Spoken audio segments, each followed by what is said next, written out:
திமுக 40ல் 40 ஜெயிச்சிட்டோன்னு கொண்டாட்டத்தில் இருக்கிறீங்க. நாய்க்கிட்ட தேங்காய் கிடச்ச மாதிரி தான் உங்ககிட்ட அந்த 40 தொகுதி மாட்டிக்கிட்டு கர்ம வீரர் காமராஜே தோக்கடிச்ச குரூப் நீங்கள் இன்னைக்கு ஊழலுக்கு எதிராக போராடுன்னு ஒருத்தரை தோக்கடிச்சிருக்கீங்க. இதுக்கு உண்மையாக நீங்கள் வெக்கப்படணும். இதுக்கு ஏன் கொண்டாடுறீங்கன்னு தெரில. நீங்கள் என்ன நவோதய பள்ளியை கொண்டு வர போகிறீங்களா, இல்லை கர்நாடகா பிரச்சனைக்கு தீர்வு காண போகிறீங்களா? ஒன்றும் கிடையாது. முன்னாடி வெளிநடப்பு செஞ்சதை 39 பேர் பண்ணீங்க, இப்போ 40 பேர் பண்ண போகிறீங்க. புதிய பாராளுமன்றத்தில் போய் டீயும் டிஃபனும் சாப்பிட்டு வர போகிறீங்க. கேண்டீனில் உட்காந்து கேண்டீனில் இருக்கிறதெல்லாம் காலி பண்ணிட்டு வர போகிறீங்க. இதுக்கு எதுக்கடா இவ்வளோ ஆடம்பரம்?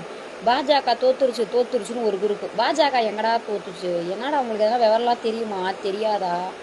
வாங்கின காசுக்கு மேலே கூவுறீங்க போயிட்டு. எங்களோட வாக்கு வங்கி அதிகமாக இருக்குது. 12 இடத்துல 2வது இடம் வந்திருக்கோம். திருவண்ணாமலையில் நான் கிரிவல சுற்றுறேன்னு சொல்லிட்டு அண்ணாமலையாரை தோக்கடிச்சிருக்கீங்க. கந்த சஷ்டி 6 நாள் போய் திருச்செந்தூரில் இருக்கிறோம். வைகாசி விசாரத்துக்கு விரதம் இருக்கிறோம். அந்த பக்கம் முருகன்ஜி தோத்துருக்காரு. பெண்களை விபச்சாரின்றவன் ஜெயிச்சிருக்கான். அதுக்கு நம்ம வெக்க தான் படணும். அதுக்கு நம்ம பட்டாசு இடிச்சு கொண்டாடுறோம். கோயிலை இடிச்சன்றவர் ஜெயிச்சிருக்காரு. மிச்சம் இருக்க கோயிலை இடிச்சுட்டு போட்டோம். நாளைக்கு நம்ம வீட்டை இடிப்பாங்க. அப்பையும் மறக்காம திமுகவுக்கு உதயசூரியனுக்கு காசை வாங்கிட்டு மறக்காம உங்க ஓட்டை போடுங்க. எல்லாம் எங்க தலையிலலாம் அள்ளி மண்ணை போடுங்க. அதை தான் பண்ணியிருக்கீங்க. திமுகவுக்கு யார் யார் ஓட்டு போட்டிங்களோ நீங்கள்லாம் நல்லவன் தலையிலே சேர்த்து தான் மண்ணை போட்டிருக்கீங்க. இதுக்கு ஒரு வெற்றி கொண்டாட்டம். ஐயோ, சோஷியல் மீடியாவிலே வர முடியல. இன்ஸ்டா பேஜ் அப்படியே தெரிக்குது. தமிழச்சி தங்கபாண்டியன், உனக்கு மேக்கப் பண்ணுறதுக்கே நேரம் பத்தாது. நீ மறுபடியும் எம்பி ஜெயிச்சு என்ன பண்ண போகிற? ஒரு நேர்மையான ஆளை பணம் கொடுத்து ஓட்டு வாங்கி தோக்கடிச்சிட்டு நீங்கள் வெற்றி கொண்டாட்டன்றீங்க. எப்படா அப்படிலாம் யோசிப்பீங்களோ நீங்களா? அண்ணாமலை நான் தோத்துட்டான்றீங்க. அண்ணாமலை எங்கே தோத்தாரு? 60 வருஷம் திராவிடத்தை கதற விட்டுக்கிட்டு இருக்காரு. அண்ணாமலை தான் ஜெயிச்சிருக்காரு. அண்ணாமலை நான் பின்னாடி பணத்தை வாங்காம ஓட்டு போட்ட மக்கள் அங்கே 4 லட்சம் பேர் இருக்காங்களா? உண்மையான இந்துக்கள்னு சொல்லிட்டு முருகன்ஜிக்கு ஓட்டு போட்டவங்க இருக்காங்களா? விபச்சாரின்னு சொன்னவனுக்கு ஓட்டு போட்ட குரூப் நம்ம. என்னத்த சொல்றது? இந்த இவிஎம் மிஷினை மாத்திட்டாங்க, ஓட்டு புட்டியை மாத்திட்டாங்க, மிஷினை ஹேக் பண்ணிட்டாங்க. அந்த குரூப்பெல்லாம் அமைதியா இருக்கிறீங்க. இப்பெல்லாம் எதுவும் பண்ணலையா மிஷின்ல? இந்நேரம் கொடி பிடிச்சிருப்பீங்களே. எந்த பட்டன் அமுத்தினாலும் தாமரைக்கு தான் ஓட்டு விழுந்துச்சுன்னு, இப்போ எந்த பட்டன் அமுத்தினாலும் திமுகவுக்கு தான் ஓட்டு விழுந்துச்சு நாங்கள் சொன்னால் எப்படி இருக்கும்? ஆனாலும் 3வது முடியும் நாங்கள் தான் இன்னைக்கு ஆட்சி அமைக்க போகிறோம். பாஜகவில் தமிழ்நாட்டில் எங்கேயுமே வரல. இது 26க்கான எங்களுக்கு ஒரு பாடம். 2வது இதில் நாங்கள் தோல்வியே கிடையாது.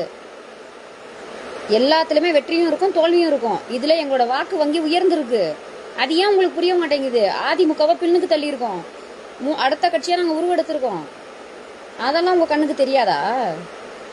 இலவசமாக கொரோனா தடுப்பூசியை கொடுத்தவரை அவருக்கு ஓட்டு போட நம்ம சிந்திக்கிறோன்னா நம்ம என்ன சொல்றது? ராமர் கோயிலை நனவாக்கி கொடுத்த ஒரு பாரத பிரதமர். காங்கிரஸ் திருப்பி ஆட்சியில் உட்காரணும்னு நிறைய அப்படி பொங்குறீங்க. வாங்கின காசு மேலே ஏன்டா கூவுறீங்க? அடுத்தவங்க கஞ்சா வித்த காசை வாங்கிட்டு ஓட்டு போட்டவங்க தான் வெக்கப்படணும். 1 ரூபாய் வாங்காம நல்ல தலைவனுக்கு நாங்கள் ஓட்டு போட்டிருக்கோம். அதனால எங்களுக்கு வெக்கப்படணும்னு அவசியம் படல, துக்கப்படணும்னு எங்களுக்கு அவசியம் இல்லை. இதுவும் எங்களுக்கு தான் வெற்றி. நாங்கள் தான் வெற்றி கொண்டாட போகிறோம். பார்த்துக்கிட்டே இருங்க. 26ல் பாஜக மிகப்பெரிய ஒரு வெற்றி அடையும். எங்கள் அண்ணா அண்ணாமலை அண்ணன் முதலமைச்சராக ஆட்சி கட்டில் அமரதான் போகிறாரு. அன்னைக்கு தெரியும் உங்களுக்கு. கர்மா கரெக்டாக வேலை செய்யுது. ஜூன் 3 கலைஞர் பிறந்த நாள். ஜூன் 4ஆம் தேதி அண்ணாமலை அண்ணன் பிறந்திருக்கோம். முன்னாடியே தெரிஞ்சிருக்கு. ஒரு திருடன் பிறப்பான், திருடனுக்கு அடுத்த நாள் நம்ம போலீஸை பிறக்க வைக்கணும். ஆண்டா அப்படி இல்லை. அது தயவு செஞ்சு என் ஐடியூக்குலாம் வராதிங்க. பாஜக தோத்து போச்சுன்னு. நான் அப்புறம் வேற மாதிரி தான் நான் பேசுவேன். பாஜக எங்கேயுமே தோற்று போடவே இல்லை. வினோஜனா 2வது இடத்துல, தமிழிசைக்கா 2வது இடத்துல. அவங்கெல்லாம் மக்களுக்கான தலைவர். உங்களுக்கு என்ன இப்போ நவோதய பள்ளி வரப்போதா? கிடையாதுல்ல. எய்ம்ஸுக்கு வரப்போதா? இந்த 40 எம்பி கொண்டு வந்துருவாங்களா? எல்லாம் கொண்டு வரதா முடியுமா இவங்களால? ஹிந்தியும் தெரியாது. அங்கே போயிட்டு சும்மா வெளிநடப்புன்னு வர போறீங்க. பெஞ்சை தேய்ச்சிட்டு ஃப்ளைட் டிக்கெட்டை போட்டு போயிட்டு எங்கள் காசில் சாப்பிட்டுட்டு எங்கள் காசில் ஊர் சுற்ற போகிறீங்க. அதுக்கு பட்டாசு வெடிக்கிறீங்க, லட்டு கொடுக்குறீங்க. என்னங்கடா நீங்கள்? 40 தொகுதியிலையும் நாய்கிட்ட கிடச்ச தேங்காய் மாதிரி தான். அது உடச்செல்லாம் சாப்பிட முடியாது, சட்னியும் வைக்க முடியாது. ஊட்டிக்கிட்டே தெரிய வேண்டியதான் நீங்கள். நான் எம்பின்னு. சட்டமன்ற தேர்தலில் இதை விட அதிகமாக பாஜகவோட ஒவ்வொரு நிர்வாகியும் ஒவ்வொரு தொண்டனும் உழைப்போம். அப்போ இதை விட ட்ரிபிளாக எங்களோட வெற்றி கொண்டாட்டம் இருக்கும். தமிழ்நாடே தாமரையின் நாடாக மலரும். போங்கடா அந்த பக்கம்.